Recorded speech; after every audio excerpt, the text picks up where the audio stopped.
Teori aliran organisasi klasik oleh Astuti Ayu Permata, semester 1 Manajemen 4. Teori aliran organisasi klasik.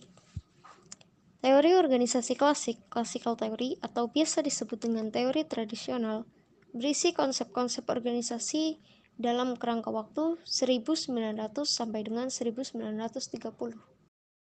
Dalam teori ini, organisasi secara umum digambarkan oleh para teoritisi klasik sebagai sangat tersentralisasi dan tugas-tugasnya terspesialisasi, serta memberikan petunjuk mekanistik struktural yang kaku, tidak mengandung kreativitas.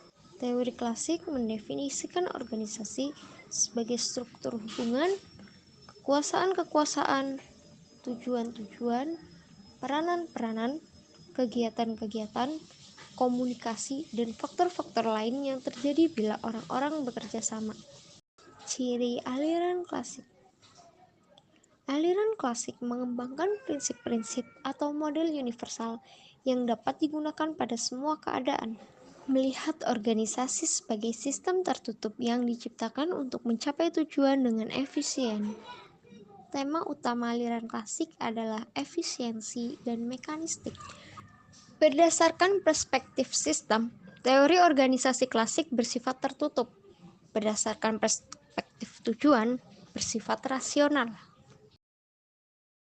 Menurut para pengikut aliran organisasi klasik, adanya suatu organisasi formal sangat bergantung pada 4 kondisi pokok, yaitu A. Kekuasaan, B. Saling melayani, C. Doktrin atau rumusan tujuan organisasi, D. Disiplin atau perilaku yang ditentukan oleh perintah.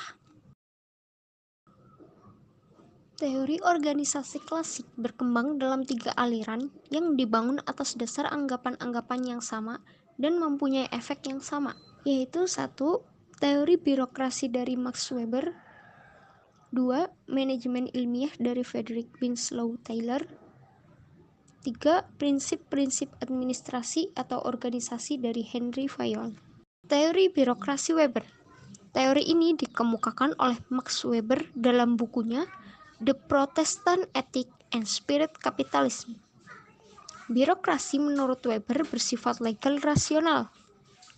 Organisasi itu legal karena wewenangnya berasal dari seperangkat aturan prosedur dan peranan yang dirumuskan secara jelas dan organisasi. Manajemen ilmiah. Manajemen ilmiah scientific management dikembangkan mulai tahun 1911 oleh Frederick Winslow Taylor dengan karyanya yang berjudul Principles of Scientific Management, menandai awal penciptaan teori yang serius di bidang manajemen dan organisasi. Berdasarkan pengamatannya mengenai metode kerja pada saat itu, bahwa hasil kerja para pekerja kira-kira hanya sepertiga dari yang sebetulnya dapat dihasilkan. Ia berusaha memperbaiki situasi tersebut dengan menggunakan metode ilmiah terhadap tugas-tugas di dalam pabrik.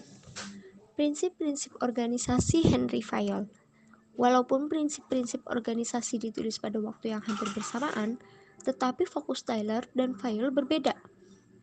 Ide-ide Taylor didasarkan atas penelitian ilmiah, sedangkan Fayol menulis atas dasar pengalamannya bertahun-tahun sebagai seorang praktisi eksekutif.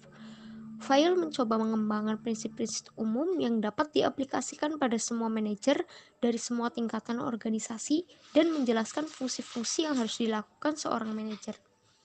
Sedangkan Taylor memusatkan perhatian pada tingkat yang paling rendah dalam organisasi. Satu cara terbaik Taylor. Taylor berpendapat bahwa manajemen terbaik merupakan ilmu pengetahuan sejati atau murni berdasarkan pada hukum, peraturan, dan prinsip-prinsip. Dalam hal ini, ilmu pengetahuan merupakan studi mengenai tingkah laku para pegawai untuk meningkatkan tingkat efisiensi kerja. Taylor berpendapat bahwa individu yang terbaik adalah mereka yang mengetahui bagaimana tugas-tugas terbaik yang harus dilakukan, mengetahui kebijaksanaan, belajar dari pengalaman.